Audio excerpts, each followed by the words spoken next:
All right, you guys, we'll be getting started in a few minutes, just getting everything rolling here. Let everybody get in.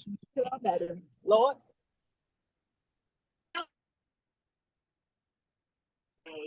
Hi guys.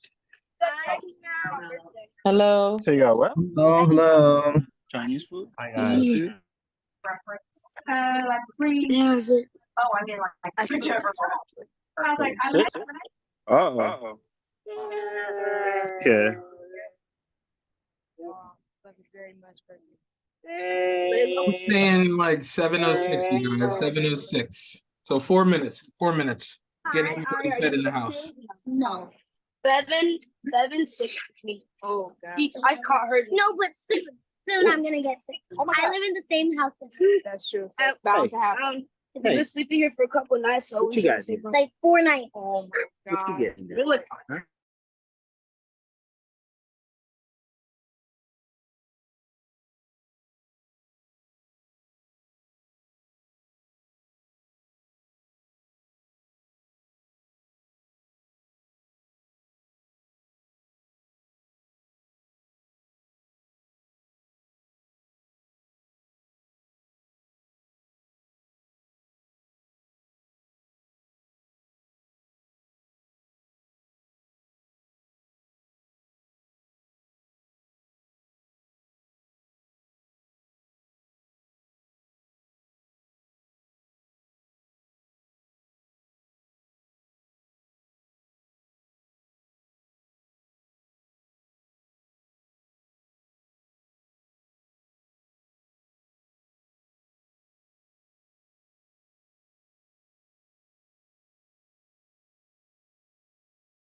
All right.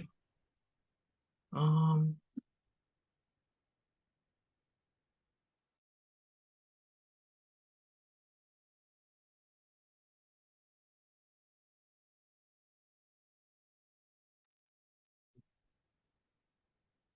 all right, everybody. I'm ready to get rolling. So tonight, gonna kind of be like an open discussion again tonight. I like to do it like, once a month, give you guys like a lot of education. And then once a month, we should have an open discussion. If anybody has problems, they're stuck, whatever it is, let's get to it. So if anybody wants to say anything, if you got questions, whatever it is, let's do it.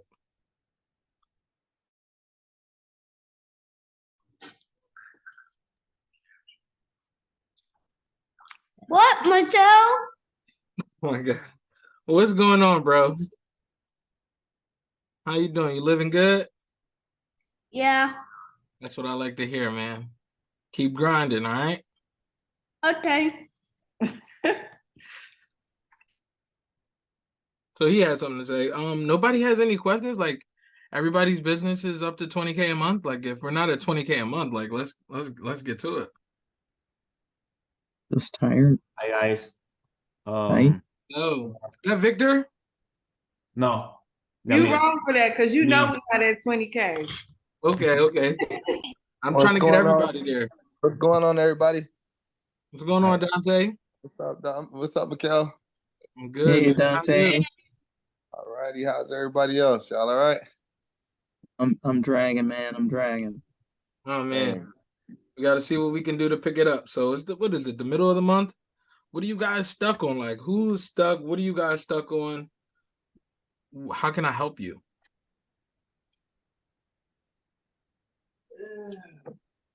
So I'm really, I think I'm gonna start. What's going on? First, I have to apologize because my English is not good, so I'm going to try. Okay, I understand. Believe me, I can hear good. Thank you. So I have these questions.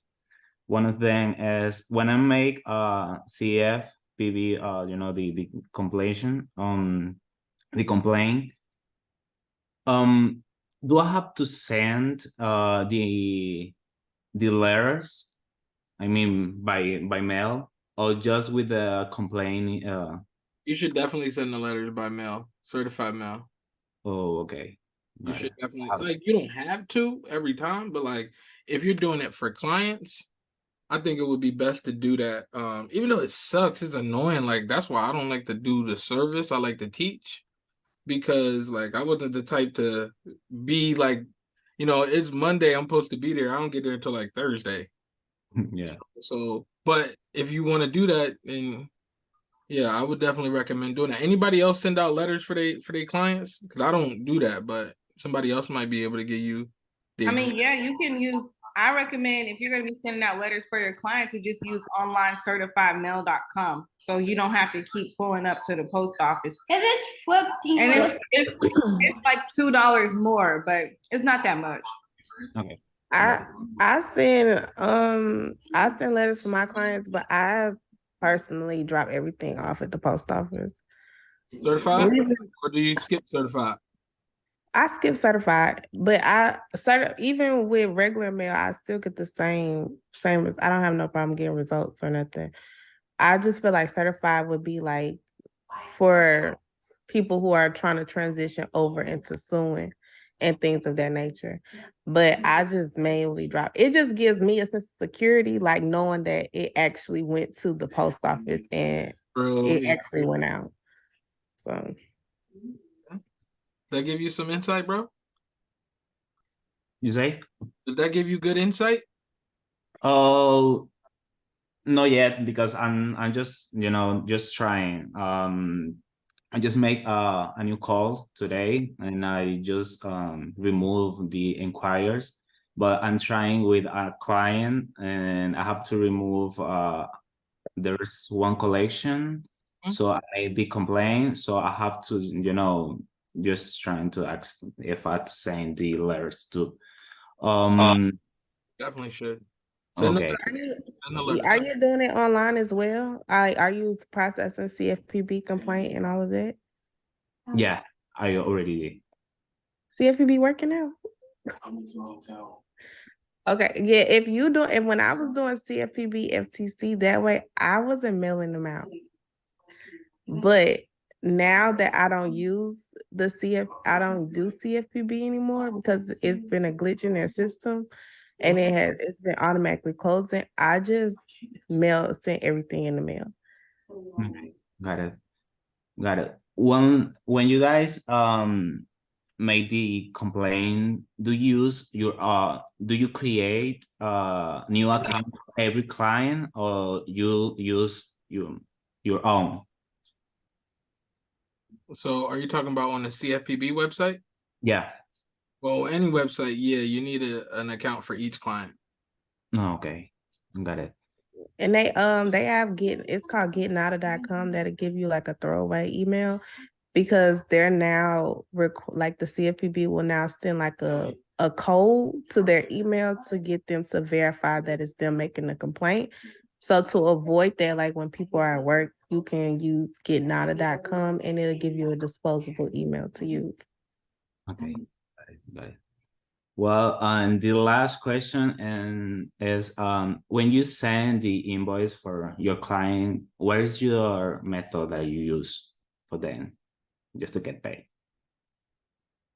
I use the system, the Go High Level to process all payments, and then my payment processor is Stripe, and I use PayPal as well.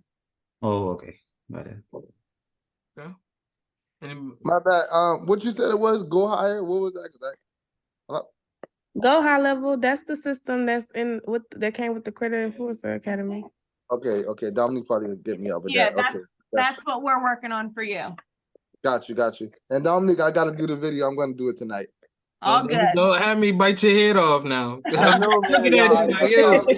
I'm so busy, but I'm slowing down, slowing down. You know, I cater and stuff, and I had a big event and just a lot of just, but I'm getting to it. It's all good. One more thing. I think it was me. What you said was that the site you said that sends off the letters for you certified?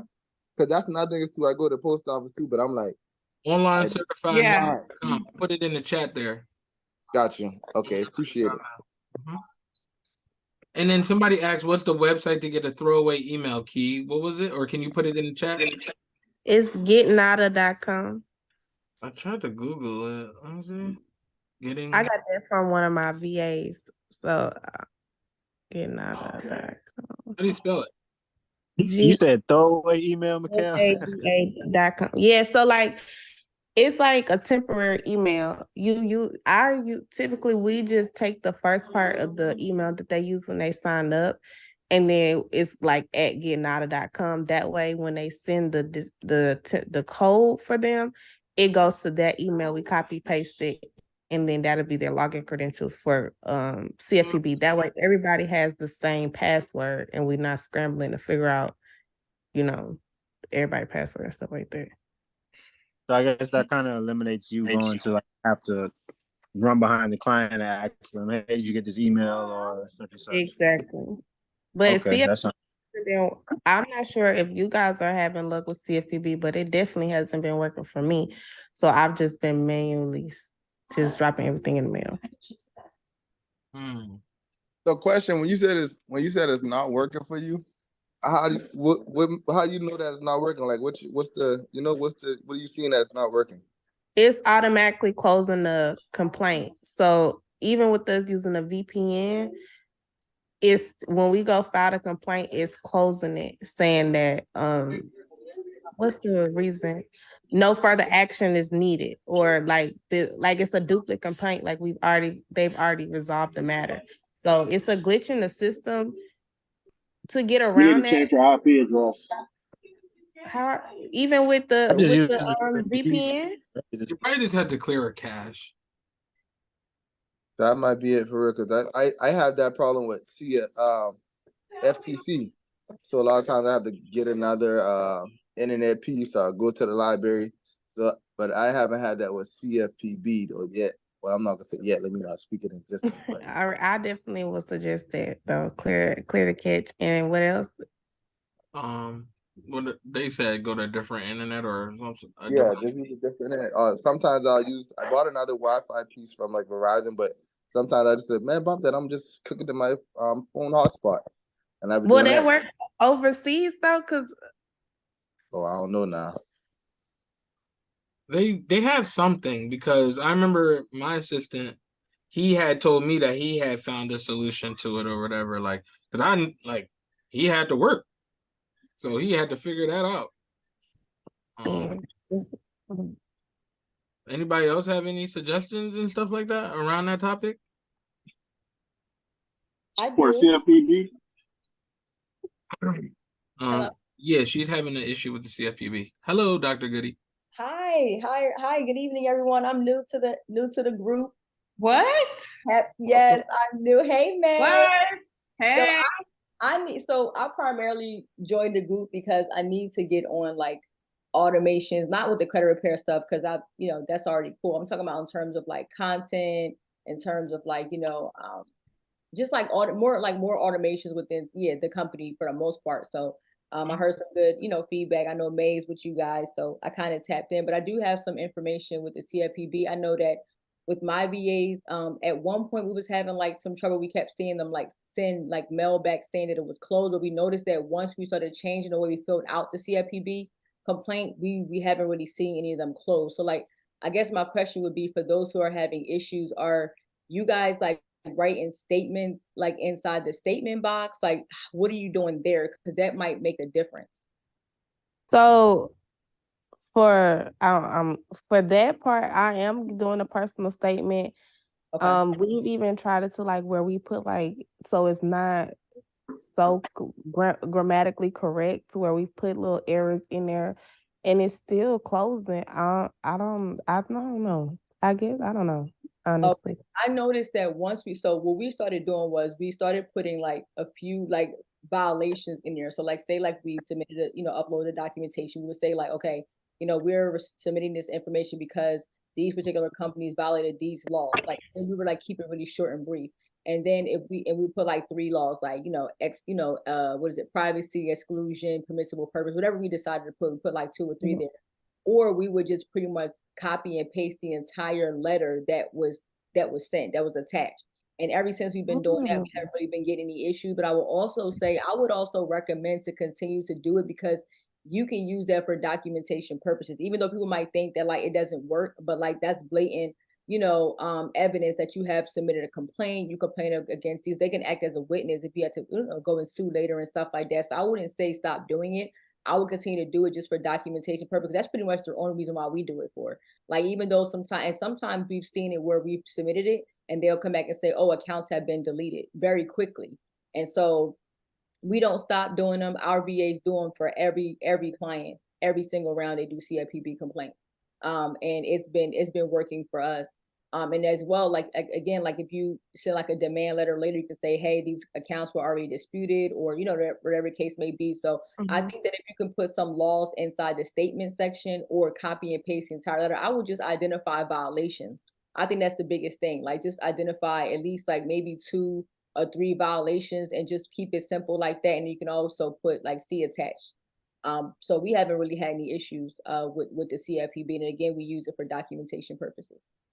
Yeah, so I know when I initially called about the CFPB complaints being closed, she was saying that it's a glitch in the system and they're picking it up as someone else is submitting a complaint outside of the client.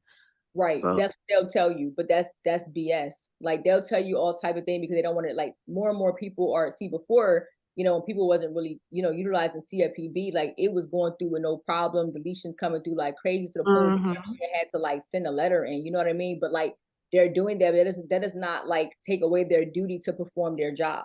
You know what I'm saying? So it's like, I know we've had situations where clients had gotten like letters in the mail and I would just say, okay, tell them to call in and say like, no, this is me. And they'll say, oh, okay. But like, if y'all, I mean, we have too many clients to do that, to be honest. But like, if people are just like, starting out, it'll be different. Like you can just actually have the client call in and say like, no, this is me, or whatever case, but they use it as an excuse.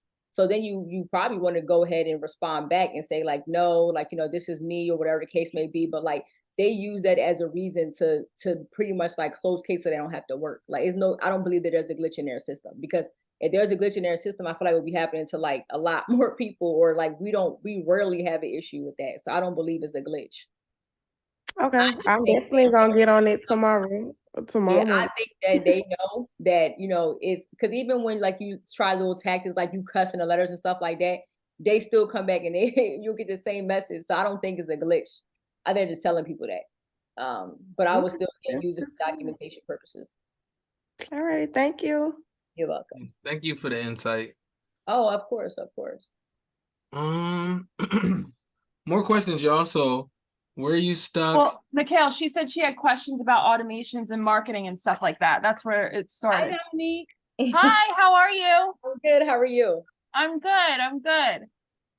So as far as automations and marketing, what all are you looking for? Let me know what you're looking for and I'll let you know how we can solve your problem. Yeah, so I'm looking to pretty much like automate my content. So I know there are certain apps that you can use where you can like schedule them, but like my biggest thing is like I don't like doing like the captions. It's like, well, the captions are fine, but like the actual, like, I guess captions on the actual video, like is there something that I can use where I can pretty much like get some assistance with how to create the content? Because I mean content, I have a lot of content, but I find that it takes a lot of time to like add the different, topics and, things when creating it. And I just wanted to know if there's something like that was in place for me to kind of use to make it easier for me, so I'm not spending so much time, because the captions are cool. I just put that into ChatGPT and they'll create it for me. But just itself, like keeping up with like the, the trendy stuff and the sounds and things like that kind of helps your content grow. I'm not, I mean, I go live a lot, so I do Q&As or I do questions on live. So I get a lot of engagement through live, but I'm not the biggest when it comes to I'm trying to be more like consistent with like my content. Right. So we did do a class, actually a couple classes previously where we show you guys, nobody can see you, so don't bother dancing. So we did a class a couple weeks ago where we do walk you through the process on how exactly we create reels and how to add the text and things like that. Okay. Other than doing it on Instagram, or if you use what's it called, Mikhail? CapCut is another Oh, program. that's my social media used to use. Yeah, Okay. my son is saying it's very good because he uses it. Oh, Yeah. So if he can do it, no, you're very smart. But yeah, if he can do it, you know, like most people can do it. So I personally don't use it. I just straight up use Instagram. But it's really easy to use. You just have to use it. You know, like that's the hard part, is just getting used to using it and how it works. So I would watch those videos that we made, and I can go back and find the exact dates. I want to say it's like the second one that we did, the second training that we did under the live. You can you can pull it up real quick, Dom, and just share screen so you can show exactly where it is. Can you? I'm peeling an orange for Braxton. Sorry. But aren't you saying that you want to hire somebody to do it for you? Is that what you're wanting? Because you don't have time to do it. I definitely don't. And so I've had 2 social media managers, and I've had to like let them both go because I felt like in the beginning, like, you know, they were like, oh, cool. And then like the content was like kind of slapping. I noticed that like whenever I would post things, I would get so much more engagement. And when they did it, I barely got engagement. So I'm like, I don't know if they're using like an app where it messes with the algorithm, but like, so I had to just like let it go. I noticed that for sure. So I was like, maybe I should do it on my own. Right. Yeah. So, I mean, all right. So. And then I had one more question too. I don't want to forget, but whenever I can. All right. No, you can ask your question. I already wrote down the first one, so you can ask the next one. The other thing, so I noticed that like I see a lot of like my, you know, friends in business, like they have like these captions where they're like, oh, text this word to this, you know, this number, or, you know, to my DM. I need to like figure that part out because I'm tired of like responding to people and like saying the same thing in like the DM. I'm like, all right, just go ahead and, you know, text whatever. I don't know what system, like, I mean, I've had some recommendations, but when I did try and figure it out, it was just kind of like, I honestly, I don't know how it works, but I'm trying to find a system where I can like automate, like if they're giving me certain words, like it will send them to like a certain funnel or a certain link. Like that's the major thing that I need. Cause I'm like, the DMs are like ridiculous and I can't. I know I'm missing out when you're not, you know what I mean? You're not responding. So. Absolutely. Absolutely. When I see people not respond, I just go, oh my gosh. Like, and it's not even like, yes, there's money there, but the lead and other people see it. And when other people see that you're engaging with everybody, even though it's a robot, they, you know, people monkey see, monkey do. So that's how that works. Yeah, so I definitely need to get that set up so that like I can bring them to like, you know, my consultations or whatever my products. All right. So for that specifically, the last class we did, I walked everybody through how to set up ManyChat. That's what a lot of people use, and it will auto respond to your comments, and you can set it up for lives as well as reels, like going forward. That's what Mikhail and I have set up, and May has it set up, and I think Key also has it set up, and it automatically will respond to those keywords, and it messages, so it responds back to them in the comments, but then it also sends them a DM as well. So, and it's fully customizable to say whatever you want it to say and to link them wherever you want them to go. So I have that walkthrough. So if you hire somebody to set that up for you, there's definitely going to be people like that you can hire on like Fiverr.com to set it up for you. And if they aren't sure how to do it, like you could always send them that video that I created showing them how to set it up. But there's also setup videos on YouTube. Right. It's really easy to figure out, but that's going to solve that problem. Probably. You said it's called ManyChat? ManyChat, yes. Okay. Oh, CHAT or P as in Paul? All right, so it's M as in Mary, ANY, chat, CHAT. Okay, that's what I wrote down. I wasn't sure if you said P or T.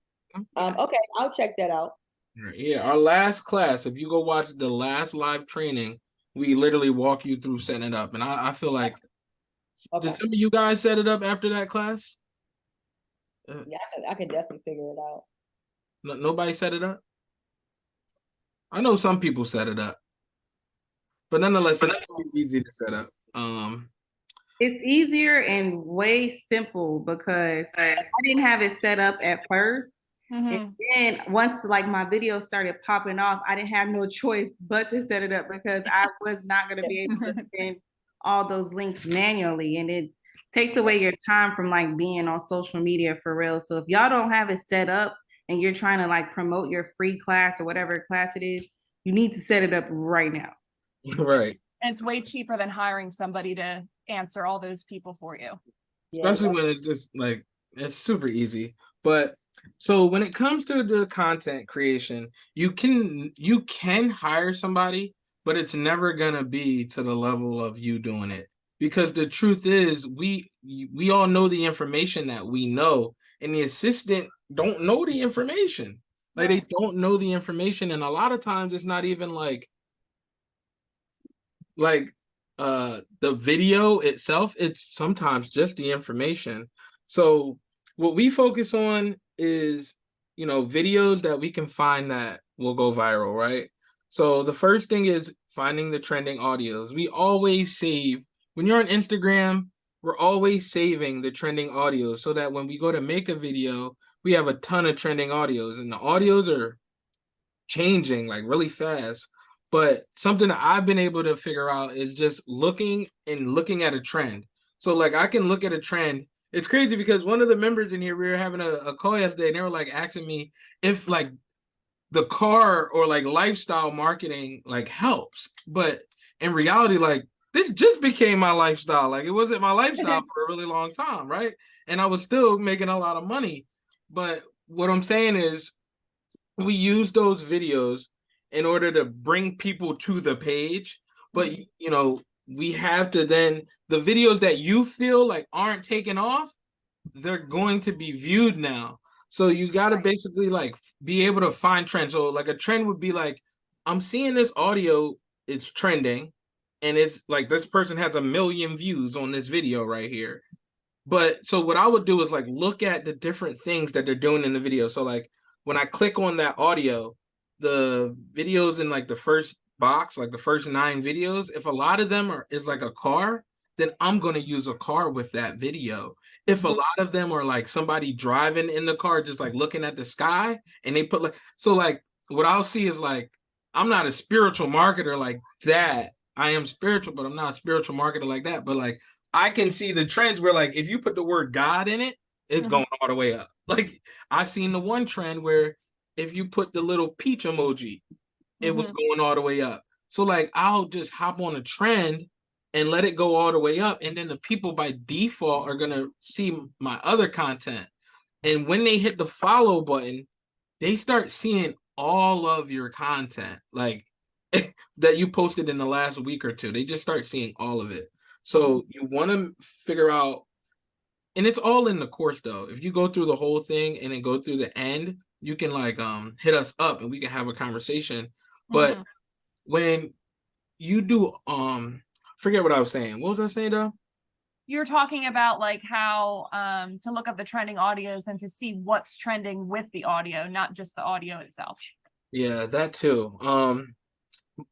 But yeah, I believe if you go through the full training and you figure out like exactly what the blueprint is on basically going viral, because a lot of people that are like making a lot of money right now, they probably only had to go viral once and it's over. It's like game on. Like people are starting to come in and it just never stops because we truly, everybody in here, I'm sure you really want to spread the word of credit and the things that you know. A lot of you guys are smarter than me when it comes to credit, right? But it's like, damn, I need more people to see my stuff.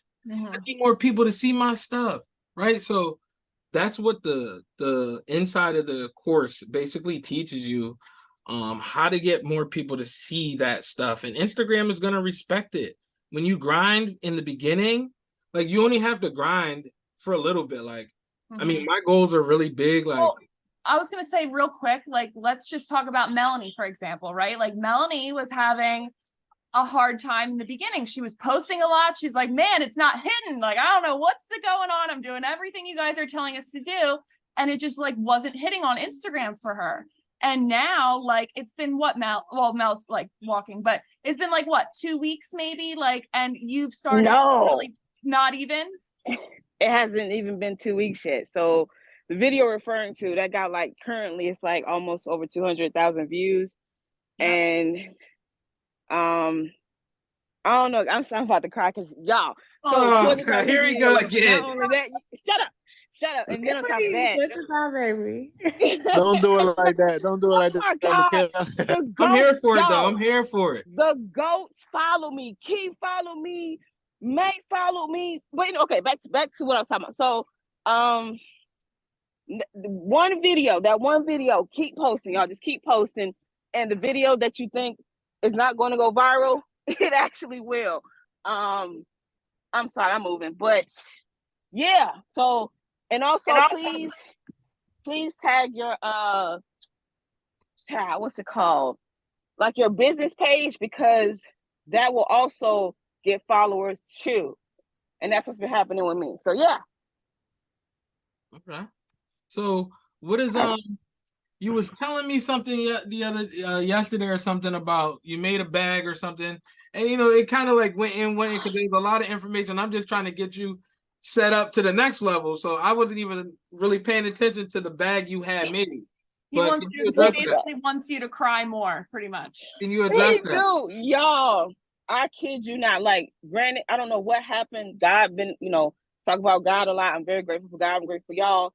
I'm grateful for the community. So after the live that I did for the group and the sales started to die down, I kid you not, my sales have skyrocketed. I have not made a sale. I basically made a sale every single day, and it's more than 3 sales. And it's from that video. That video with what was this video? It's about oh baby. You made it was a lot of them. Okay, so which one? So the one where I think I was telling people that they're not called credit bureaus, they're called credit agencies. Mm-hmm. And the girls was coming after me. And then this one guy, we was going back and forth. But and I'm not saying don't do mini chat, but I like to engage, by myself. Yes, it was a lot. Oh my God. Then that same video went viral on TikTok. I finally hit 1,000 followers on TikTok in like 72 hours from that one video. That one was, yeah, and then like that same, and I posted on Facebook. It did a little something, but not as Instagram and Facebook. And again, they're still going. Did you get your account back? No, I created a new one. Okay, so the new one went from one follower. I'm lying. I think I started with 60 followers, and then within like less than a week, it jumped to over 1,000, and now I'm currently at like 1,800, and that's because of one freaking video. So all it takes, do right? What they, yeah. The goal. She even commented on stuff. Y'all scream so loud. But anyway, so she's the goal. Like, do whatever they tell you guys to do. Don't be hesitant. Don't be scared. And embrace the people that's going to comment, because you're going to get some no nonsense people, but engage those people too, because you're going to have people that will support you, as I do on that post. And I just pin their comments at the top of my Instagram, as well as not my TikTok, but most of my Instagram. And it keeps going. So just keep posting, y'all. Just keep posting. Wow. Seeing your content. Yeah, Mel. Motivation, Mel. Hell yeah. Come on, Ken. You see it?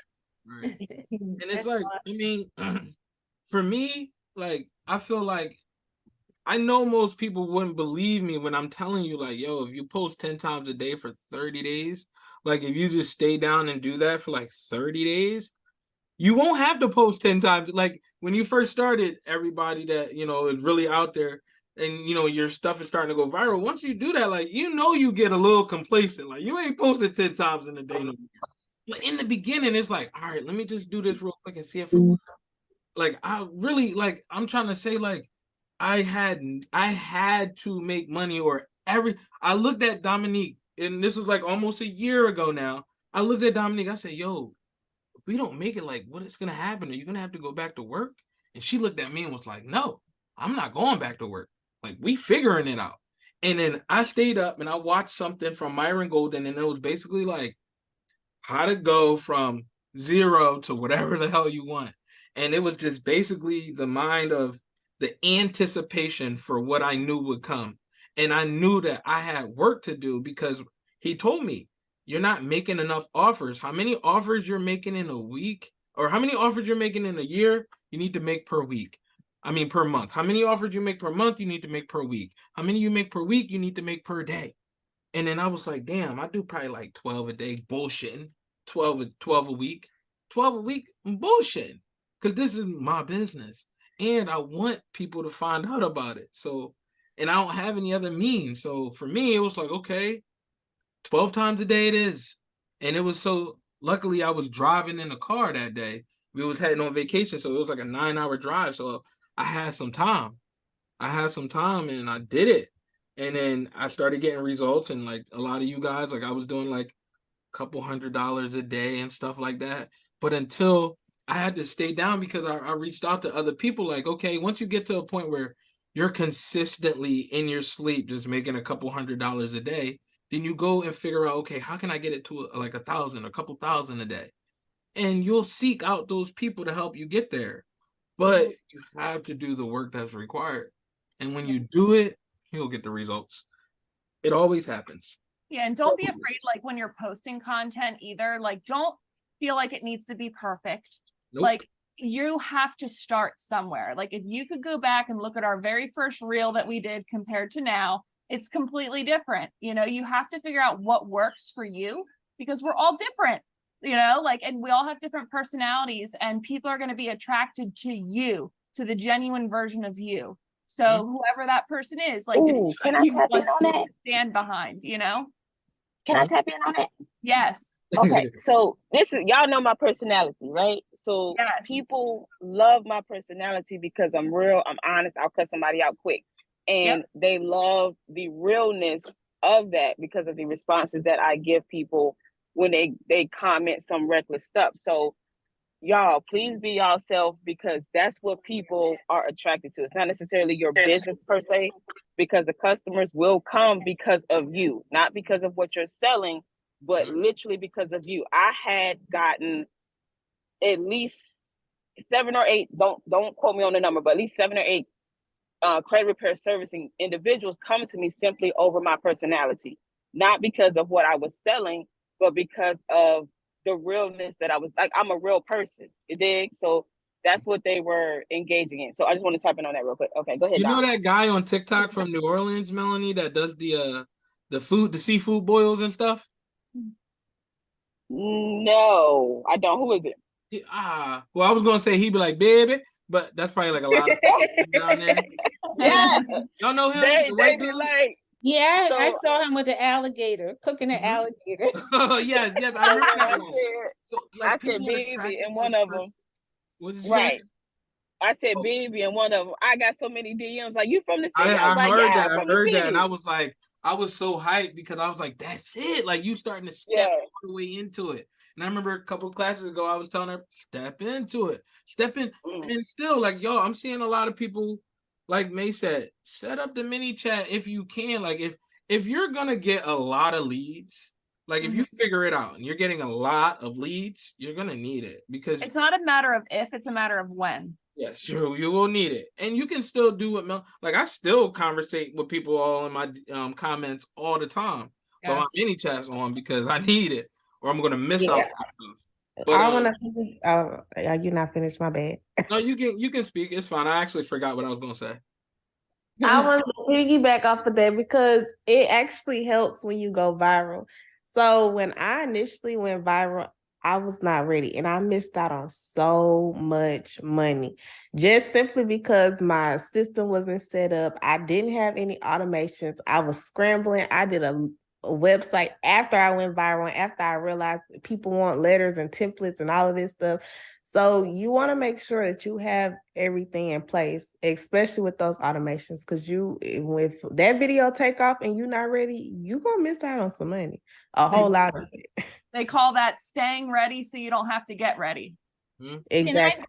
I just want to say thank you. So I have not posted anything yet. First, I'm glad because Dominique, you setting up my system only because I don't want to. I'm just starting. I had to close my calendar down and tell people no, I don't want them right now because I don't know what I'm doing. I'm being honest. Like I'm just learning, and I don't. I'm sitting here like, oh, maybe I need to get a VA already because I know the moment I start. I've been invited to do business to teach it. I teach a business credit class already for someone else, and so another person on the internet. So I was like on Instagram, who has like 100,000 followers, and so she wants me to do this challenge thing, and I was like, oh shit, I better get Dominique and them to set this thing up. And I really don't want to do anything. I haven't even posted one post on my page because I'm not ready. So I appreciate that. I don't know what your name, Key to 700. Yeah, it was Kevon. Kevon, thank you very much because that's the main reason. Like I realized that I need to have posts up there, but I also don't want any more clients until I actually just start doing what I'm on Dispute Fox. You see me asking a million questions. I don't know what the hell I'm doing. I got a VA, somebody I hired to help, and we're just learning the system. So that's why I'm quiet. Because I'm listening and I learn a lot just by listening from everyone else. And so I'm listening to you guys and I appreciate that comment because I do want to post and I do want people to come, but I don't want to miss out on a whole bunch of money, nor do I want to be overwhelmed and not prepared. Yes, most Can I definitely. tap in on that real quick? Yes. Kevon, I didn't know your name was Kevon. That's a cute name, first of all. I'm sorry. But so, Miss Stephanie, here's the thing with me. Every person's experience is going to be different. I didn't have everything set up when I started. I just started posting because I remember Mikhail said, just post, and then the opportunity will come to you. So I'm not saying not go against what Keith said. If you want to wait, by all means, wait. But I just wanted to give you, a little bit more, what's the word? Like everyone's journey is going to be different. I didn't even have my automation set up. I just remember Mikhail said just post, and then it'll come, blah, blah, blah. But still do what Keith said. Kevon, girl, that's so cute. Still do what Kevon said, and don't post until you're ready. That's what I would say. Okay, I'm done. No, okay, so Thank you. I'm not saying don't post. Like that's not what I'm saying.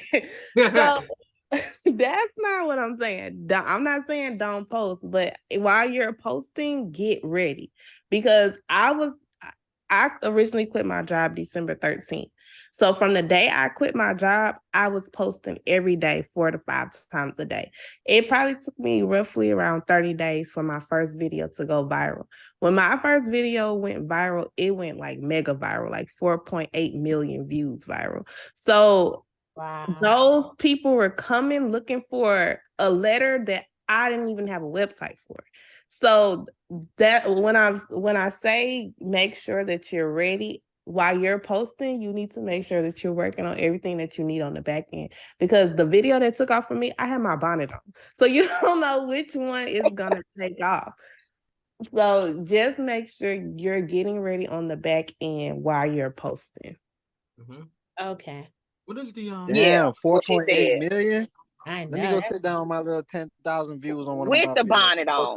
Don't forget, she had the bonnet on too, y'all. Period. Come on with it. Period. And that's on what? Mary Had a Little Lamb. Dom, how far away from finishing Stephanie's system are we? Sorry, I'm just dying at that. Yes. So I think Stephanie's been uploading stuff. I haven't been in Basecamp. Like I was in and out of it today. But yeah, she's like set up and getting things uploaded, and then we'll get her set up. Yeah, you just sent it this week. I went on vacation last week to Hawaii, so I just got back tired, and I saw you when you saw that. I said, "Oh my God, this is awesome! Right on time." Yes. So I like right on time. So I have to do the video, and then I think there's only like 2 other things that I have to put up there. But I'm so grateful, that you guys provide that service as well. Thanks. Yeah, so excited. We're gonna get you right, set up there. right. Yep. Absolutely love the hair too, Stephanie. Can't forget that. Thanks. Yeah, me too. I'm thankful. I'm late as hell, but I'm very, very thankful, man. Yeah. I don't want y'all Dominic, to don't kill me. make sure y'all upload I'm not gonna everything. kill you. We want to make sure that you guys upload everything because like when we ran our marketing agency and just our marketing agency, there would be times it would be more times than none. People would pay for the service and then not fulfill it. And then it made us it would kill us on the inside. Like I knew people that I loved and they taught like Forex and different things and they wanted to create a course and be able to teach people. And then they would pay the deposit. And then I'd be like, yo, bro, did you send over the things? And they would never send it over. And then they would never hit me back. And like, it really killed me on the inside because I'm like, I don't even want your money. I want you to get, you pay for the service. We're going to do the service. We're going to get you right. So I want y'all to know we here for you. Please, anybody with the done for you service, we here for you. Yes, sir. Yes, sir. Okay. Yeah, so in the chat, Dr. Goody had asked, can I ask what the system is that you guys offer? So I'll just go over that really quick, like what exactly it is. So we do have the credit repair website, okay? And what it is the place where you can collect your leads and also have them set up appointments with you. And we have an automated response set up with emails and text messages. And it goes to people that both don't schedule with you right away. So you're sending reminders to people that just put their information in and might not book right away with you. And for the people that do book, it sends them reminders of their appointment. And then it also sends internal reminders to you of the appointment coming up. The other thing that it has as well is we have the free class set up as well. So one of the things that has done really well for Michaela and myself, and we've been testing this for a really long time, even like as late as like last week, we found that when we post about our free masterclass that we have versus just trying to sell people on our product directly, we have way better like results overall. And that's really what's going to get people to like fall in love with you even more. Like obviously you go live, right? So you have fans, like you have people that follow you and things like that. And that's amazing because a lot of people are afraid to go live. But to have the free class too, it's like you're giving them even something more to learn. Knocked it out the park. And then literally, so you can sell from the free class whatever you want. So a lot of our credit influencer people don't even sell a product at the end. They just sell their free consultation. So again, you're not even selling anything right away. You're just offering your free credit analysis, your free credit consultation. And then we have people that have that, but then they're also working on creating a do-it-yourself course, or they have other services that they offer. Like May has a million different products that she offers, right? And she has free classes set up, and that's what she really promotes. People like right. So Yep. And one then of the reasons. Go ahead, Dom. Just real quick. So you get all of that. Like being a Credit Influencer Academy student, you have access to all the setup videos to do it yourself. The other thing that we offer is we offer a done for you upgrade where Michaela and I build it all out for you. And that's what a couple different people have done that are on here, like where we build it out for them. Okay, and where would I find like details in terms of pricing and things like that? Where would I find that at? Yeah, so I actually have, it's normally $1,500, but I still have the coupon code open for $500 off. So it's $1,000 one time, and then we would set up the entire system for you. So how it works is we use a program called Basecamp. It's basically like a project management software, and we just assign you different tasks of things that we need from you to get your system up. And then we do all the work for you and get it all set up. We present it to you, make sure everything looks good in the way that you want. And then as far as your free class, we have a template and a video that shows you how to edit the Canva presentation to make it make sense for you. And then we go in, make sure it looks good before you actually start to record it, give you some pointers, and then you record the free class, and we set that entire thing up in a funnel itself as well. Oh yeah, that's amazing. Okay, that makes sense. Thank you. You're welcome. Yes. Any other questions you got? It's good. Good stuff. I have a question. Is there anybody in the group so far who are getting like a remedy from like violations with like under FDCPA, FCRA? All right. Go ahead, May. It's your time to shine. Oh yeah, well I know May. I know May is. I just wasn't sure because I know like some little hacks that or things that we can use to better to I guess like to make the process as simple as possible, but catching them in like the violations. I was going to provide like some insight if anyone's interested in doing that or learning that. Well, I'm currently studying it. I've watched May's class probably like 2 to 3 times now. So I'm just trying to master it before I actually try to apply it to my client, like with my clients. I have a few of them that don't mind me using them as test dummies.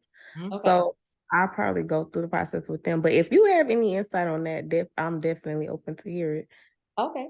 I would just say like, so I noticed that like when, especially when you're trying to like build a court case, or try to show that, you know, these corporations, whether they're the bureaus or creditors and collectors are violating you, what I find very helpful is when you send your first dispute letter out, not even asking like, you know, or talking about any violations. We're just simply asking the credit bureaus to basically do an investigation on the completeness and accuracy of the accounts that you have listed. So whatever accounts you want off your credit report, you're just saying like basically, hey, like I pulled my credit report and I'm just wondering like, you know, if you guys, or I'm asking you guys or requesting for you guys to investigate these accounts to make sure they are reporting 100% accurate and complete, or just saying like you're requesting that they investigate the accuracy and completeness of the accounts.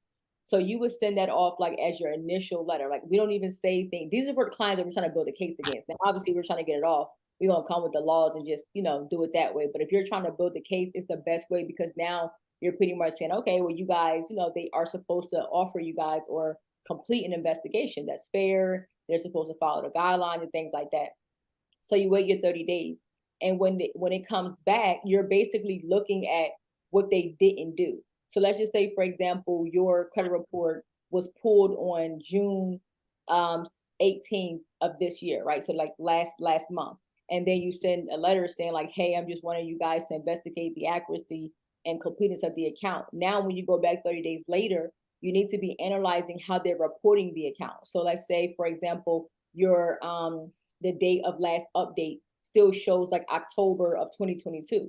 They can't possibly have done an investigation if that last update date is not correct because it should be recent anytime after you sent that letter.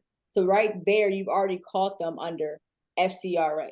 And if it's a collection agency or third-party debt collector, you've already got them on the FDCPA.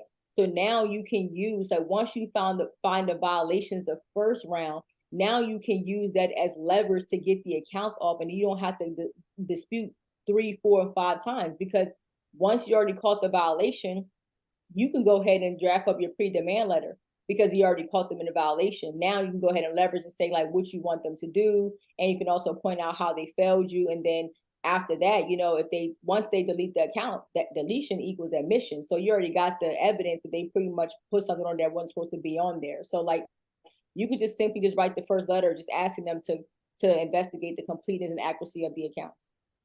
And then for example, that next month, right, when you get that report back and that account those accounts don't say like this account is being currently disputed, or that's also a violation. So like now you got them there.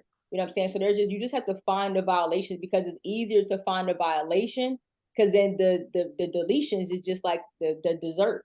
After that, you don't even got to go back and forth because now once you prove to them that they violated you, now you have leverage to demand what you want, in addition to the actual funds and the remedy that way as well. So that's just kind of like a gem I can throw out there. Just keep it real basic in the beginning. Okay, so how long typically, I know this, I hate when people ask me that question, but I'm gonna ask you.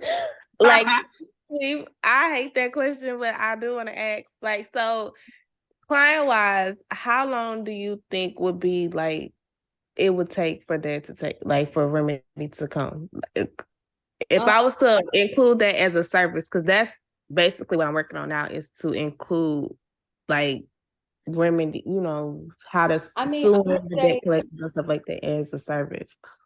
I would say like you have to at least give it like 30 to 45 days. It could be as early as that or sooner. But if someone is trying to, sue in federal court because they just found that many violations, and that might be obviously a longer process. But like it's easier when you've already like if your letters indicate that you know what you're talking about, especially in terms of breaking the law, they're probably not going to even want to go to court. They're going to settle whatever they're going to settle. Like, I mean, you can even send them an invoice, like send them an invoice saying, okay, per this violation, that's this amount of money. This is $100. This is $1,000, and ask for what you want. Because once you already let them know that you know what you're talking about, they're less likely going to want to go to court. So like you have the leverage right there to go ahead and say, okay, now, and again, like Chat GPT could draft up your pre-demand letter.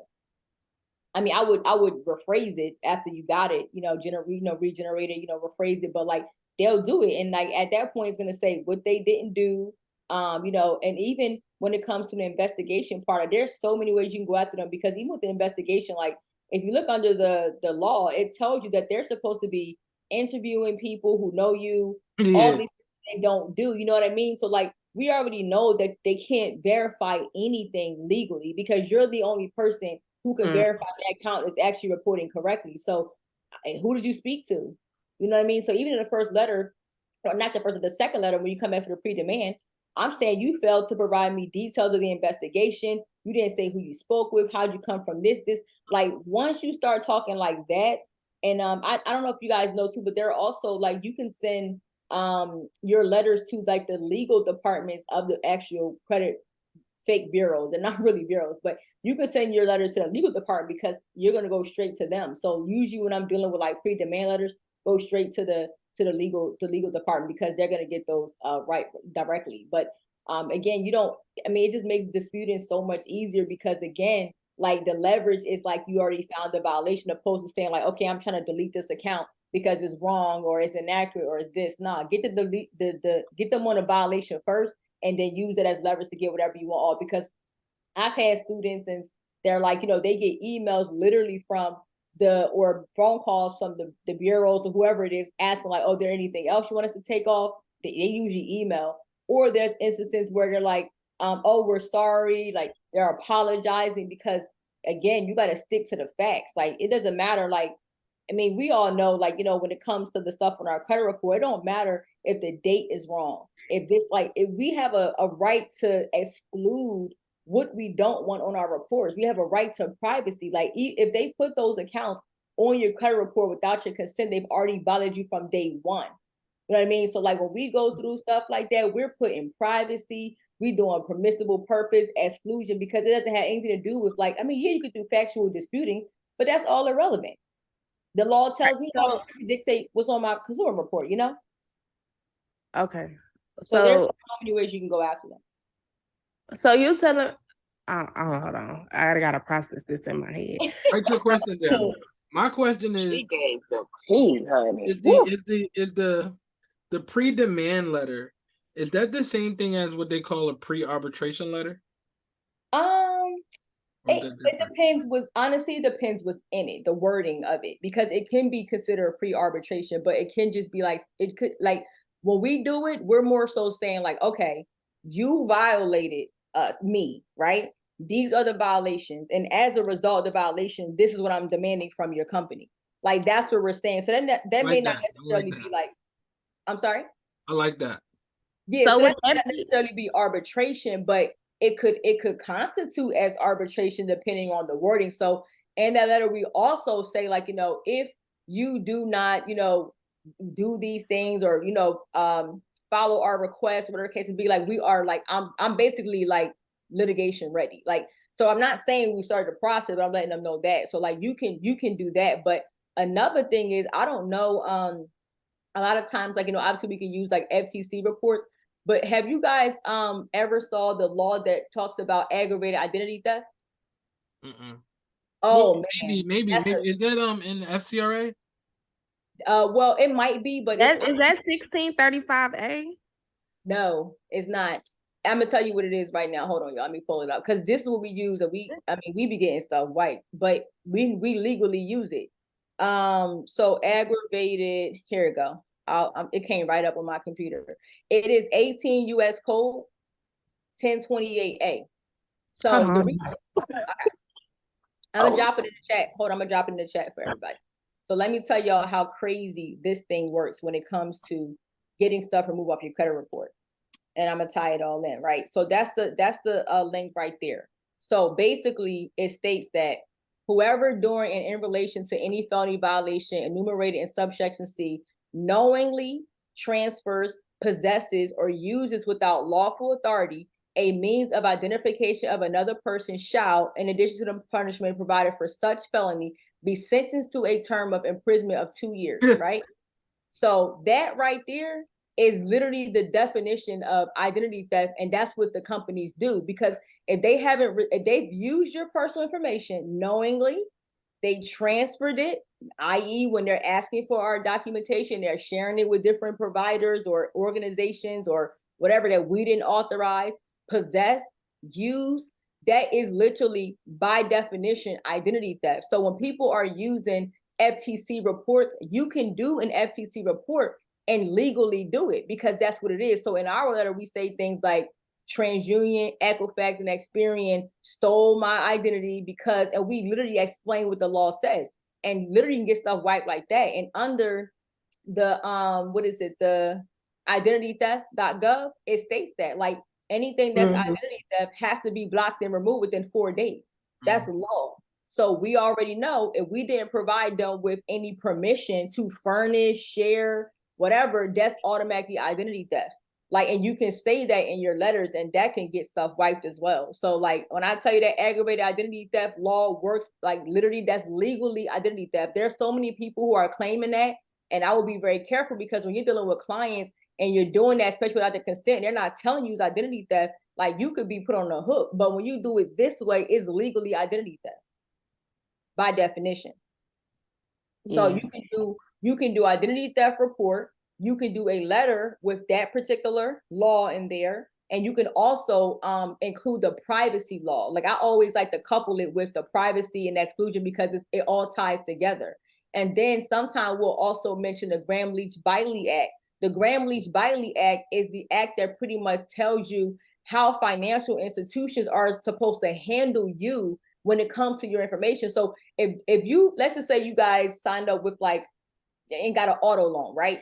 They have an obligation to protect your information. But if they're giving your information to the credit bureaus or any other type of organization, they're not protecting you. So they violated you as well. And if they were going to share your information without your consent, they needed to do it in a clear and conspicuous manner. If they did not, they violated you. But so the reason why they don't tell you that is because they use that for leverage to extort you. It's like, okay, well, if you don't pay us, we're going to report it to the bureau. We're going to drop your scores.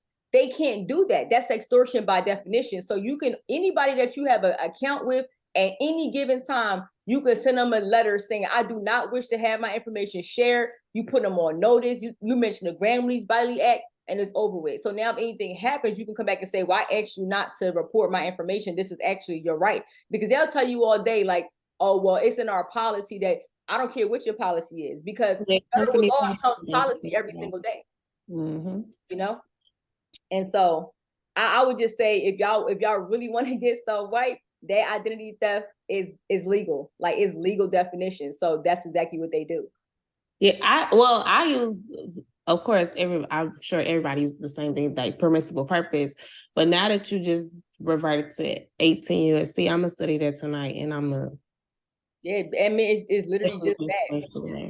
It's exactly what I read. Is that it's literally identity theft because again, they have to have written consent because these companies are literally using our information for profit, and we're not getting any benefit from it. Actually, we're being harmed as a result of it. And so it's all fraud to begin with.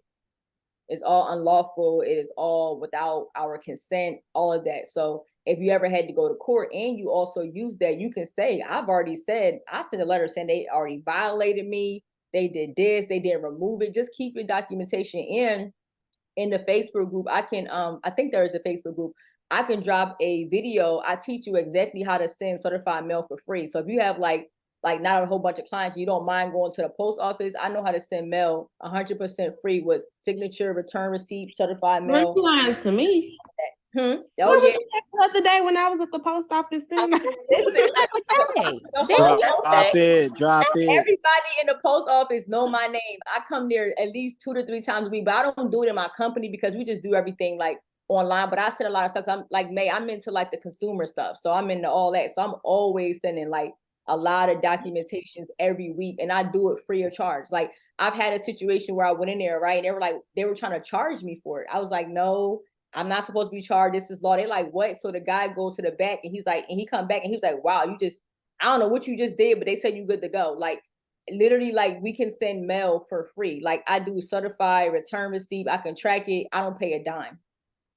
Yeah, where was you at when I just paid $40 to send? You can send packages for free too. I know I just haven't done that, but it's the same thing. It's still mail. Doesn't matter if it's like paper or a box. That's free too. But I have labels that I can upload to the group, and you just print them off. I use like Avery.com, and you just print them, and then you just put them on your letters. I can show y'all like there's a certain way. I use Avery. You said why use it?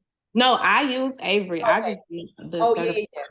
So I have Avery, but there's also a certain way that you need to write your return address because you're basically saying you're not in a jurisdiction. That's how you're able to get it for free. But I can drop that too. Like this format of how you're supposed to like put your return name, which you have to write on there. But yeah, I send all of my mail for free. So if whoever sending certified mail, you can do it for free for your clients.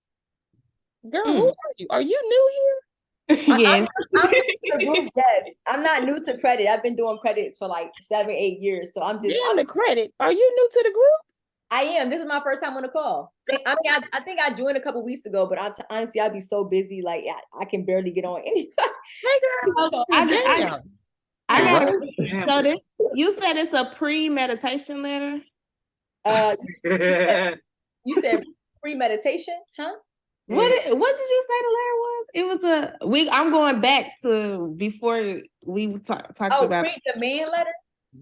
Is that the same as a notice to dispute? Yes, somewhat. Yeah. Well, no. The notice to dispute should be your first letter. The demand letter is basically saying, all right, I got y'all now. This is what I need from you. Like that's that letter. So the notice is basically saying you're putting them on notice that there is a dispute, because once you state that there's a dispute, they have to act. They have to. I mean, you can say, like, you can call over the phone. Like y'all can you can get these companies in so many ways. Like if you're dealing with like a third party agency too, like you can call them and say like, hey, I found this account. Can you tell me where it came from? If they can't tell you all the information, that actually constitutes as an initial dispute as well. They're supposed to go ahead and update the account the next time you see it, that in 30 days. If they haven't, they violate FDCPA as well. It doesn't have to be a written notification. It could be a phone call, it could be an email, somebody responding to you. So it's so many ways you can go about it. Girl, drop your Instagram. Drop it right now. I got a quick question. Quick question. Yeah. Hey, yo. I got this account that keep coming back verified on May experience. is just smiling so hard, like she on some shit. No, May on some men. May had conversation. May know what time it is. Yeah, we already talked. We already talked. That's this right there. So May, I got a question. So somebody else had a question. Oh, my bad. I done took over the call. Yeah, it was me. It was me. All right. So I had this account that keep coming back verified on experience. So, and they say they can't dispute it anymore for identity theft. If I send that 18 US code, will that trump that verdict? I mean, it is, but it's all about what you can stand on. So, I mean, they can tell you whatever all day long, but one thing I would tell you is that when you are disputing with the credit bureaus or any particular, well, specifically with the credit bureaus, you can't put, like, if you dispute the same reason more than once and they've already gave you a investigation result and say whatever, like, you have to dispute it a different reason, because if you do the same reason, they have a right to decline it because they've already gone through that same process. So you have to switch it up just a little bit. So again, like, it's just best to go. So when you disputed that account, what was your reason? What was your violation? Like, what did you say? Well, at first it was for identity theft, and then they took it off, but then they reinserted it. And then I tried to use that's a violation. Reinsertion. That's why I tried to use the reinsertion, because they didn't alert me for doing that, but then they denied that. And then I tried to go the identity theft again. Then I did the factual dispute. And then now I think I'm about to use, it's a Bank of America account, so I'm about to use the that lawsuit that just came out from the CFPB. So I'm gonna try to go that route with it. Okay, are you disputing it for yourself or for somebody else? This is my account. Yeah, this is for me. Okay, look, you playing with them too much. So how many times you dispute this account? Maybe about 7 or 8 times. It should never go that far. Never. And that's the thing when it comes to like, that's that pre-demand letter. That's when you're going to get busy, because you can't let them keep disrespecting you. Like, because they will do that, because we all know like they're using that computer system. Like, they're not giving you a fair investigation, because if a human person was reading that, you wouldn't have to go 7, 8 times. They're not doing that, which means they already failed you right there. So again, I would just say, don't focus on trying to find a different reason, because you already had the right reason to begin with. What you need to be doing is you need to be sending them a pre-arbitration or pre-demand letter, letting them know like, hey, I'm going to take y'all to court if y'all don't fix this and rectify it, because you shouldn't have to dispute 7 or 8 times. These are companies that literally like don't have like even consent to even furnish your information. And the thing about it is they don't want to take these accounts off your reports because they're making money keeping them there. The more negative accounts you have on your credit report, they're richer. So they're not going to do it so easily unless you apply pressure. Like, because again, if it was human people really reading it, you'll have different results, but it's a computer. So they're relying on a computer to do their job. And that's not giving you a fair investigation. That's one of your disputes right there with them, or violations. You can't possibly be giving me a fair investigation if it keeps coming back as verified, knowing that I'm the only person that could verify anything. And you never spoke to me. So, and when those, even if they say like you dispute with the credit bureaus, right, and they come back and say we verified this, that's hearsay. That's a violation of your rights. That's you. And even if they're asking the company, that's still hearsay. If anybody, they should be asking you, is it verified? But they're not. So hearsay. At the end of the day, it's still a violation. Literally, what you need to do is go to ChatGPT and tell it to write you a pre-arbitration demand letter. There you go. Tell them, and that's all you got to do. Yeah, Write I be on demand letter ChatGPT. I was just trying to figure out a way to word it out. Yeah, for sure. Yeah, use ChatGPT, but don't copy it word for word, because when you're filing lawsuits, they're actually doing it now to where they're going to ask you if you use ChatGPT and stuff like that. So just simply use it as a guide. I wouldn't like copy and paste it. And then if that don't work, the next thing you need to do is read experience arbitration agreement, which is very straightforward, and just go ahead and file for arbitration. And just once the arbitration starts, you can literally reach out to the lawyer and get them to settle and just remove the account. Like, you don't have to give money if you're not reaching for that, and just get a deletion. And you can not even just, you said Bank of America, you can do it for Bank of America specifically. You don't even have to do it for the credit reporting agency, or both. Yep. But those letters don't like hold no weight for real. Like, it don't have no motion. It's really no motion behind letters. Maybe for some people sometimes, but what the real motion is filing lawsuits. Exactly. It's standing on like what you're doing, because they know a lot of people not going there. You know what I'm saying? So you gotta, like, if you gonna go there, you gotta go there, because at the end of the day, you're always gonna win as long as you have the violations, because remember, you're the victim here, not them. They've been doing wrong from the beginning. So once you can show that, you're not gonna lose. You just have to know what you're talking about. Like, you just have to know the violation, know what that particular act or law that you're using, and everything else is gravy. Heavy on the word victim. Heavy on the word victim, because there's a definition in the Fair Credit Reporting Act that tells you what a victim is. Go and look that up. We're all victims. Sean, I'm gonna have to watch this about 4 times. Yeah. Y'all giving the tea. Give me the tea. 2 letters, y'all doing too much. Honestly, like, it should never go that far. Especially now, if you was working with a client, it is a little different, because like, they ain't like they can, they gotta worry about they gonna go to court or not. But if it's your situation, like, you are the ones who's doing it. You know what the law, FCRA laws are, the act. You know what the FDCPA. So like, all you have to know is how they violated you. That's it. Mm-hmm. And come after. Okay, I'm it sound like we very much so got to do a joint class. That's what it's giving. Period. Okay, that's so good. Marry a little lamb. Yes. Because listen, see, if y'all want to come and start playing with the big stuff on the consumer side, y'all gotta definitely get the credit on this, because you're gonna have to have thick skin, because and I'm sure May probably talked about it before, but like, well, all of like the consumer side of things, like bills being prepaid and being able to write our own currency and deposit checks that where the currency is not in our bank account, that stuff is very much real. And so like if you're paying a bill every single month, I don't care what bill it is, that bill is already paid for you, honey. I ain't even got into that. I ain't even got. Really? No, my goodness. I ain't got into all of that. We definitely gotta do a class because we cash in negotiable instruments, paying for cars with negotiable instruments, all type of stuff. I keep And that's what I was seeing saying. that I've been telling them that it's levels to this consumer law stuff. Like the stuff that I've been teaching is only just ground level. Like credit reporting agencies is only ground level to compare to what you can really do when learning consumer law. I just had a student just went and got a 2019 Mercedes-Benz for free, just on law. Like literally walked out the dealership. He had the CEO call him and say, I apologize for not knowing this information. Come to the dealership, get whatever you want. And he just walked out paying taxes. Just happened 2 months ago.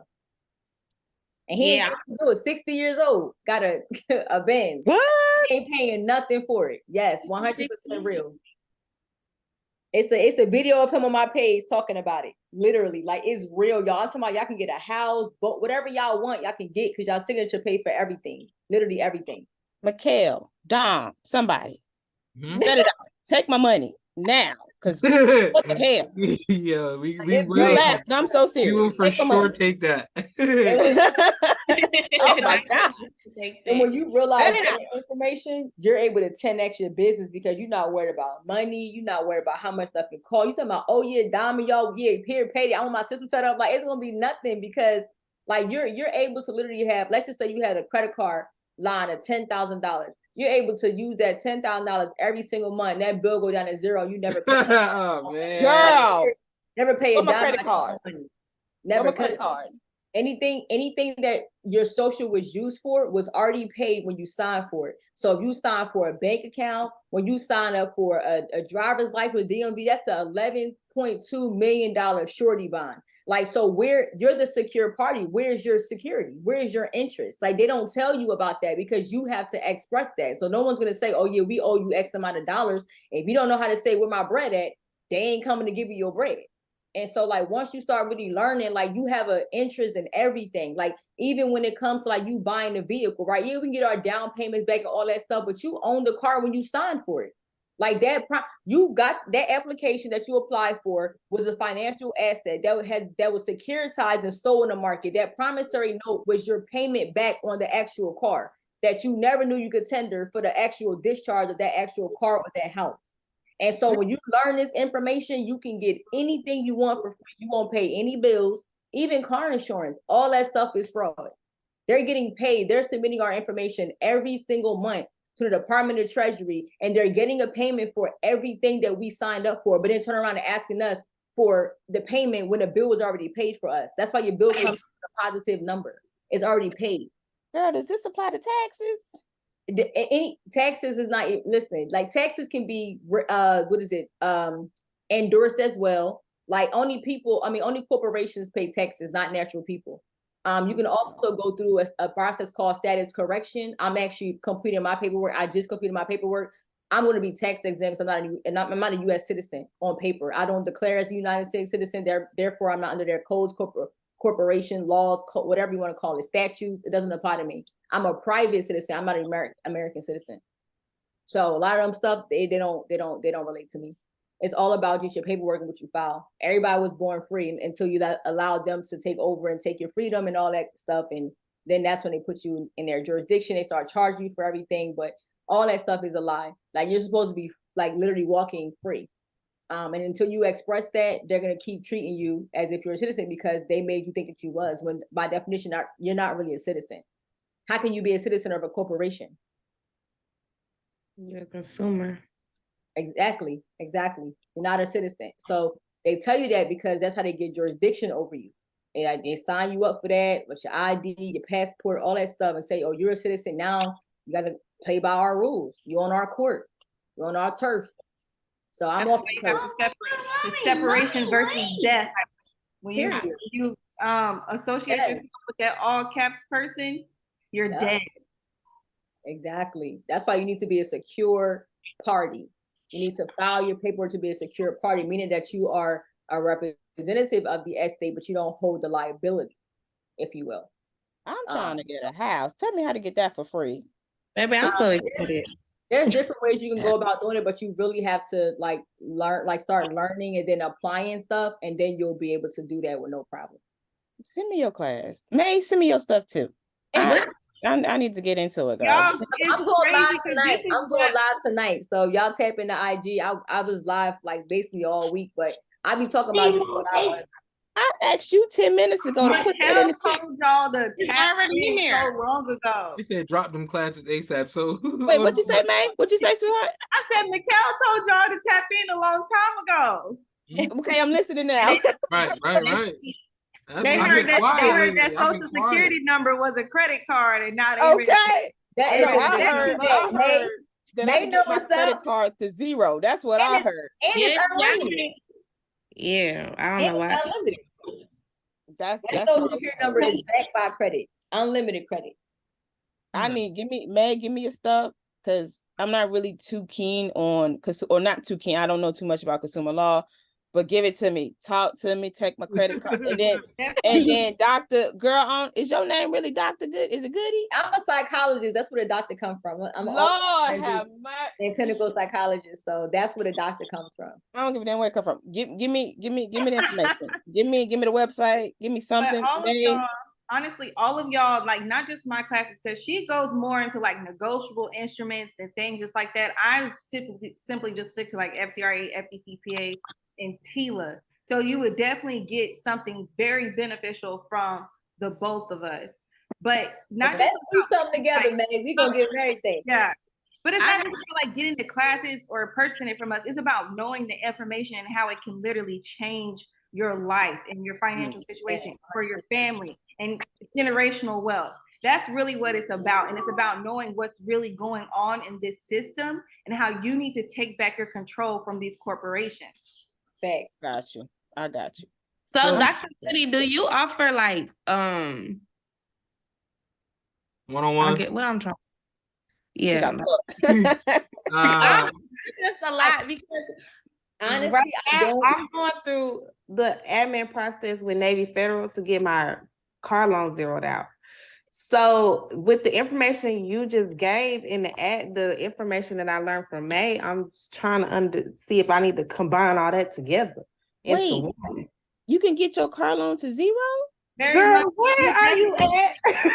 I'm in my own world. I'm in my bubble. I'm in my bubble. Don't come for me. The more you know, the social security card is a credit card. It acts as that. If you did business with any corporation, they ask you for your social, they got paid, period.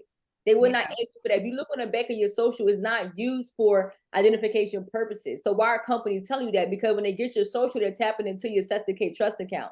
That's where they're getting all your funds from. So if you look on the back of your social, it literally tells you that belongs to the identification card. Exactly. Yeah. It tells you that. So when they say, "Oh, provide 2-form identification," that's a lie. It's not for that reason. They tapping into your money. Yeah. Have you ever heard of like W4 sandwiches? No, they don't know about that. Oh, okay, yeah. Well, damn, Meg. That's for the bag at. Can I give her the way she said? She was like, "Nah, they don't know about that." I already know. I know, but it's. I mean, you right, but still, damn. Can I so on Thursday night, May is hosting a class for the Let's Talk Business with the Bennett's group on the FDCPA, right? Yeah. We'll be going through that. So that's going to be a place like as many times as you can hear the information and get it. If you don't know it already, I would do that. So I would be in that class on Thursday. We're going to set up all of Dr. Goody's stuff whenever she's ready, because basically how I like to do it is I'll go to your IG, look at all of your links and just do an audit of what you have going on, and then come back to you and be like, look, this is what we probably should do. Maybe cut this, and just put everything together. And then for everybody else, like, was this class good? I think we might need to do a follow-up in like 2 weeks where we just leave it open, and if you guys have questions and stuff like that, again, we can jump right into it. Was this good for y'all? Yes. Hell yeah. Yeah, that's been good. Heck yeah. Good, man. I'm glad it's getting better every week, yo. It's getting better every Wait, let Kevon get her question. I think I cut her off. Sweetheart, I'm so sorry. Yeah, Key. You got me stuck I'm with the done damn now. After Arno y'all Oh, done, Negro. no, I don't have no questions. I was just, well, I think she answered it. I was saying, do I need to combine the admin process with May with what you offer as Yeah. well? Yeah, if you can stack laws, definitely. If you learn, the more laws that you know, the better. So do I have to wait on the response from them before I send You them already, another? yeah, you already started the process. So just wait on the response. Like the stuff that you learn from her, you can add in your lawsuit. You don't even have to you don't want to put all eggs in one basket and let them know everything that you know. So whatever you learn from her, hold that for if you have to file suit, you can then add that whenever you're actually getting into your case. So they're gonna be blown out the water. So they know you know Truth in Lending Act, but they don't know you finna learn all this other stuff. So you just continue with the process that you learned from me. And then once it's time to file suit, while you're learning that, add that into your lawsuit. All right, cool. Thank you. That's good info. somebody asked, will Navy Federal drop you if they do, it's discrimination, and that's another lawsuit as well. They can't discriminate against you. It's because they're already getting paid. The balance is getting zeroed out because they already got paid from it. They drop you as a whatever, file a lawsuit for discrimination because they can discriminate against you for exercising your right of credit. You're a creditor, and creditors grant the right of credit, and they can't discriminate against you by exercising any right under the Equal Credit Opportunity Act. Yeah, and they also violate you under 15 USC 1666B, I believe, where it talks about they can't engage in adverse action if there's a dispute about a particular balance or anything on the account. So, and if they drop you, like some credit card companies, you'll see they have like arbitration in their agreement. So if they like close your account or something like that without offering you arbitration, that's another lawsuit. Like, so that's why, like she said, like the more laws you know, the better, because when you know these laws, they'll start making sense to you and they're beneficial to you and how you use them. So, I mean, listen, like, I don't care whatever they do, I got to come back for everything that they do. Like, no matter what they do, like, if they don't accept my negotiable instrument, that violates the UCC. Like, if they close my account without my consent, I got a fee schedule on file with the county clerk's office that has my fee in there if you close my account. So, I mean, there's just so many ways you can get them, but the more laws you know, it's just the better off you are, and the more remedy you can get from them. You could file a personal, like they close your account down as an adverse action, you could then go and file a personal a Form 95 for personal injury. You could put whatever you want to put on there. You could put 100,000, you could put 500,000. Like, they can't tell you what personal injury look like to you, or how you should be compensated for it. So if you just express yourself, like they ain't ready to play for real. And whenever you are like suing for injuries, you do have to show proof of it. But a few injuries that you don't have to show proof for is embarrassment and harassment. They can't show proof for that. So keep that in mind. They want to know what time you're going live tonight, Dr. Goody. I'll probably go in like 2 hours. I have to go cook dinner. So I usually go like early in the afternoon or like late in the evening. So like 9, 10 p.m. EST. That's when I usually go live. So for those of you guys that aren't going live is a game changer. I'm telling you guys, because especially y'all that's getting a lot of engagement. And if you want to go live with somebody, like, just hit me up. Let me know, like, if you need somebody to go live so you feel comfortable. But going live allows people to get to know who you truly are. They don't really know, like, from a little quick video. But y'all should definitely do that. And also, I noticed that a lot of people have not done the follow method. Maybe y'all just waiting on the, to go viral era. But if you're, you're in the trenches, you can do the follow method. I'm telling you. When I just made that video the other week, when I was practicing, I did it 2 times. Biggest days ever. Just because I was practicing, the shit that I wanted to show y'all. Yeah, and it's a lot of money when you go live too. Because I go live and I sit on live, I have $1,000 days. Me Then I make too. $1,000 in 2 hours. Yes. Just running your mouth. So that's the money is on live. I don't know what it is about sitting there talking to people and they actually see you talking and engaging with them. It make them spend their money.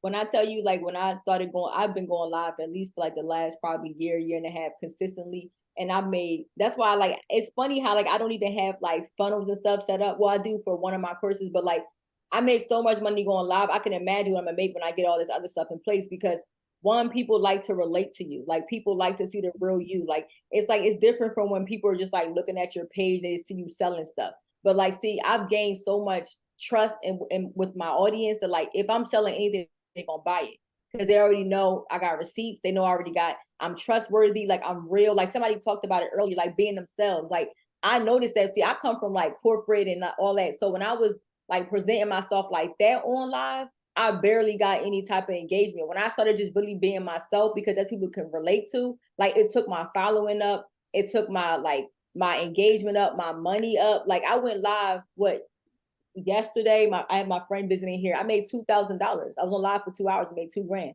because I had 4 people sign up for my program. Like, you know what I'm saying? It was $500 each, but it was easy because I was dropping so much knowledge about consumer law, what you can do. Every time I go live, I make money. You know what I'm saying? People are like, you always live, but I don't even go live to make money. I just go live because I just really like educating people and helping people and teaching people, and it just always pay itself every time I go live.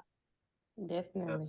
Y'all get out of that. Just even if you're not asking for a sale, people gonna ask you where to buy.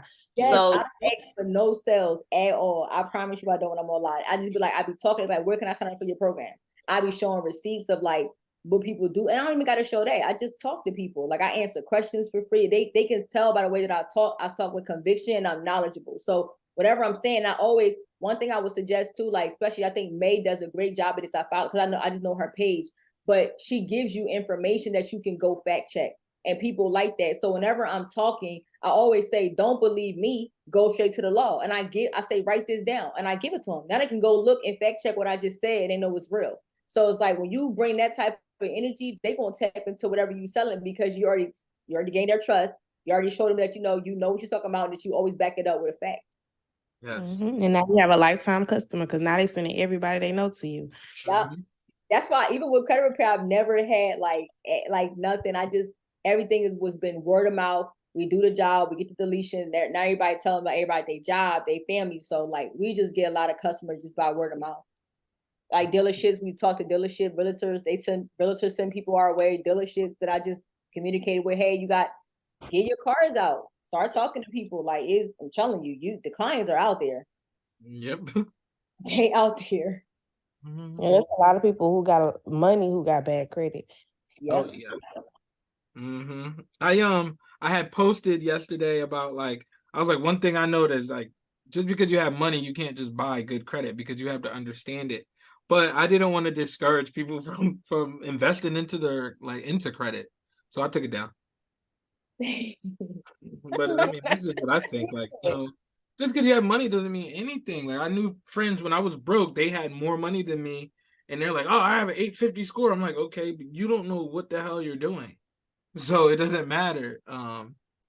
The other thing I wanted to say is when you guys go live, like for those of you who are starting up, you haven't got the confidence yet. One thing that I like to do is when I go live, like beforehand, I'll write the topics that I want to talk about. So I'll have like a headline. So I'll be like 3 keys to, tapping into your financial freedom or stepping into your winning season.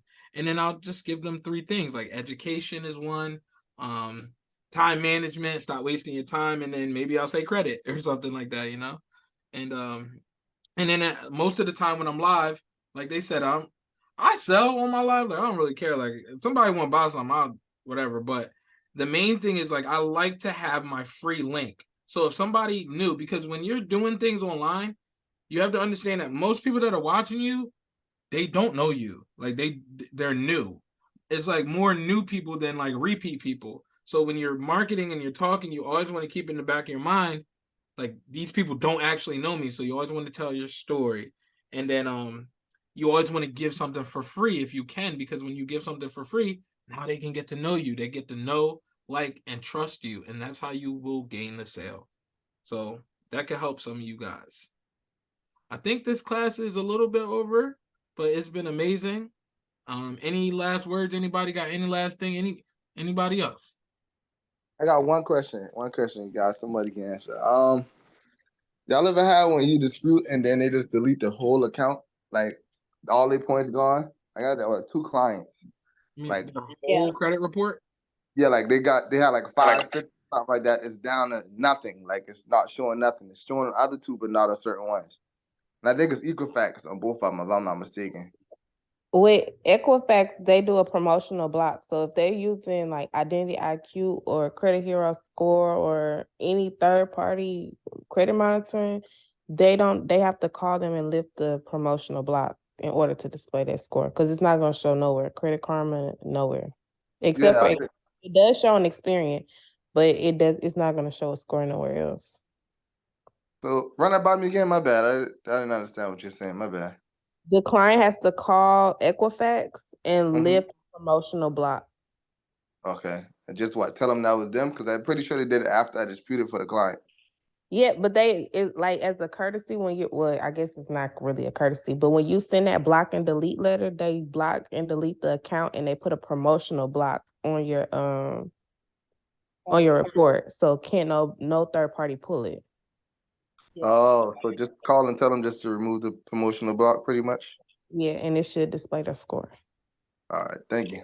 And one last thing, since he mentioned that, has everybody ever had a situation where they got their bureaus deleted a report they weren't supposed to delete or an account? Yes, that happened to me too a couple times. You know how to deal with that? No. You send them what is called a reinsertion letter. So what you do is you just basically say like, hey, I recently, pulled my credit report. I noticed that this account, was removed for some odd reason or another. You will put the actual name of the actual collection agency or whoever the account, not the collection, we want that out of here. The actual account with the account number and say, please reinsert this account. And I've done that in the past. This was the last time I had to do was like 3 years ago, but it doesn't really happen, but it happened before. And I did it and they reinserted the account on a credit report. Okay, yeah, because it was a positive account too. Appreciate that. What is that? Do you use Credit Repair Cloud? Is that in there? That letter's in there? I just gotta get one from chat. Oh no, I don't. I use the client dispute manager. That's what I use. But you could just write it up. You don't need it. You just basically, title it as a reinsertion letter and just basically state that it was removed by error, you believe, and then you want it to be reinserted. Just make sure you put the details of the account number, the name of the creditor, and say thanks or whatever, and that's it. I appreciate it.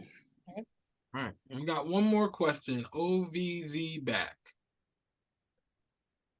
OV's back. Hey, what's up, fellas? How's everybody doing? I'm doing good, man. Can you hear me? Oh, perfect. All right, so listen, I'm new to the entire credit influencer and also to the credit repair itself, so I'm a total noob at this. I just joined about a week or 2 ago at the end because you had the sale going on, and it's something I wouldn't do. Now, in order for me to take action as far as moving into getting clients and stuff, do you think I should just educate myself a little bit more before advancing to that stage, or going with you guys and dealing with a VA and stuff like that and making money immediately is a good idea? How, like, on a scale to like 1 to 5 or 1, I don't know, but like how versed are you with credit? Like, have you cleaned your credit? Have you removed items? Like, what have you done? No, that's another thing actually. So I'm like a total noob at this. I got one thing on my credit report, which I was going to ask you the advice as well.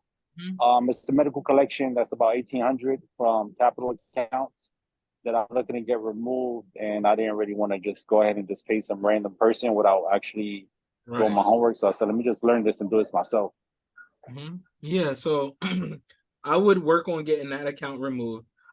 Me personally, I wouldn't have been able to be as successful with this business if I wasn't super confident in the results. Like, I know, like, no, even if like somebody tried to challenge me, I would literally just go and pull up the amount of people that I've helped to get results, and I'd be like you can't like argue with this. So I got that type of confidence because I had so many negative accounts on my profile. When I removed them, like, it was just game over. Like, I'm gonna go start this business, and because I was confident. So it's going to be a matter of how confident you are with being able to deliver. Now you can hire somebody, but I feel like you won't be as confident until you get the result yourself. And then you could go hire somebody to do what you did for yourself because you know it's possible. Does that make sense? Yeah, I'm not gonna lie. Hearing you guys talk and hearing all this extra stuff going on with like other options and other things that you can get removed and how consumer law works, like it's just confident just even being in here. I'm gonna be honest with you, like it's crazy. Mm-hmm. But what do you suggest as far as me getting that report, getting that off my report? Like, what do you suggest I use to tackle that? I mean, well, you can use our 2-week collection removal method. Did you get a letter from it? Did you get a letter from them? Yeah, I got a couple of letters. I've gotten phone calls. Perfect. Yeah, 2-week collection method inside of our Magic Eraser course. That's kind of basically what we were talking about tonight with the FDCPA, sending them an invoice and all of that. So go to the Magic Eraser course, scroll down a little bit towards the bottom-ish, and it's called the 2-week collection method. It says alternate dispute method, even though it should be primary, but it says alternate. And that right there should do the trick for you. And I'll say this, and then when you start the business, there's people in here like damn near everybody in here got a credit repair business. Like, you heard Dr. Goody, you seen Melanie, you seen Key, all of them, they have credit repair businesses. So those are people you can just partner with and not even worry about doing the work. Let the clients flame them. You feel me? That's what I do. I let the clients flame. As soon as I pass the client over, I let them know I'm done. Whatever happens from there, that's on them. That's you and their contract, not me and you. And that's the easier way of doing it as well. So all y'all in here that feel like, you stuck at that part, just partner with somebody. Don't do all that. Partner with somebody. You make your funnel. You let people know, hey, look, I know you're here because you want to fix up your credit. I got somebody for you. See, everything that I do, I make a video for. Like even we're doing the class on Thursday with May. I made a video for our Facebook community. Anytime there's anything that happens, typically I make a video. I'm just addressing it, So when I have pages and I'm referring people to anybody or anything, I make a video specific so that people understand exactly what they're doing because they got too many questions. I'm just gonna answer them all in one video. Okay. Understood. It makes sense.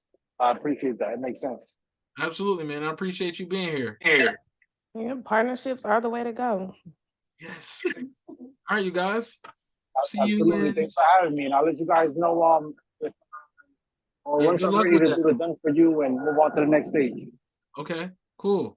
All right, you guys. It's been a pleasure. Love this community. Let's keep building. Yeah. So good. Bye, guys.